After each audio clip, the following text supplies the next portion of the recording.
First thing you do is make the pakora sauce. So I'm going to get myself, I'm using a half cup, but that works out about roughly say 120 ml if you're just going to use a measuring jug, and add that into your container.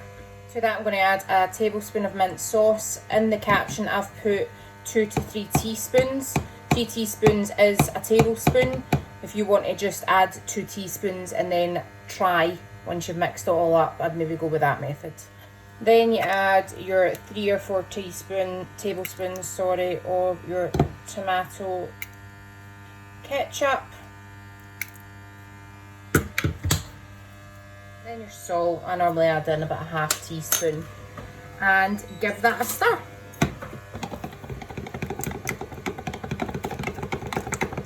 And that's your pink sauce ready.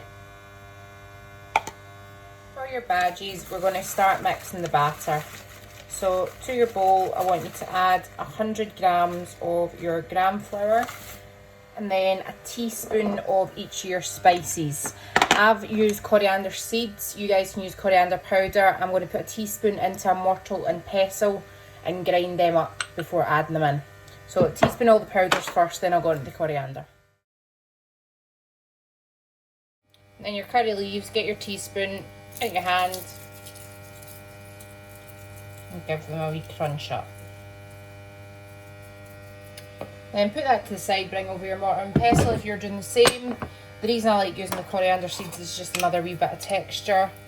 Oh, you guys can use coriander powder as I said. So I'm just going to grind these up and then add them into the batter as well. Then last but certainly not least, because seasoning is important, a teaspoon of your salt. Then get your tablespoons, tablespoon of garlic puree and tablespoon of ginger. You can also use powdered version of this if you want to.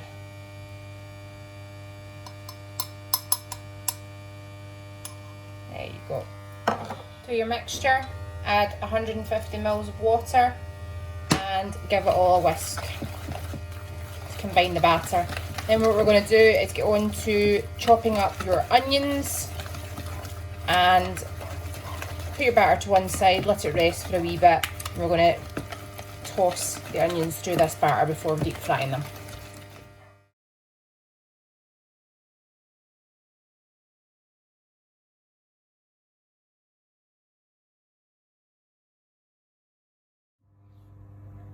So I'm going to leave one onion just because I'm going to chop that up and garnish and use that as a garnish raw on the side.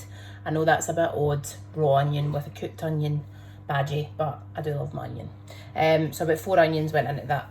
Set off your batter to one side and fill up your pot with your vegetable oil. Now we're going to want this to be really warm before it goes in, because just like homemade chips, if your oil isn't hot enough, it just goes greasy. When your oil's hot enough, you can use your hands or a spoon. I'm using a spoon because I cut my thumb, so it's a wee bit difficult.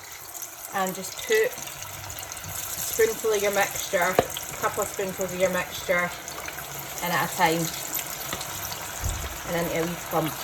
I just do mine 2 at a time, not to overcrowd the pan.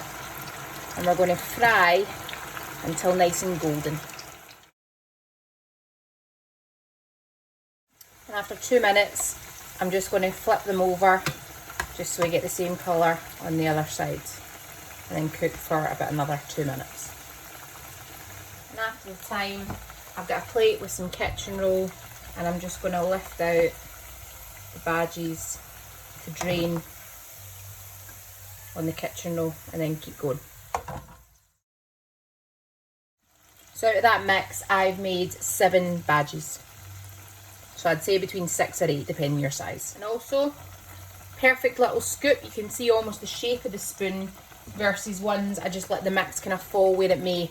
So depending on what you like, you can have them little perfect balls or a bit more textured, just depending on how you spoon the batter into the oil.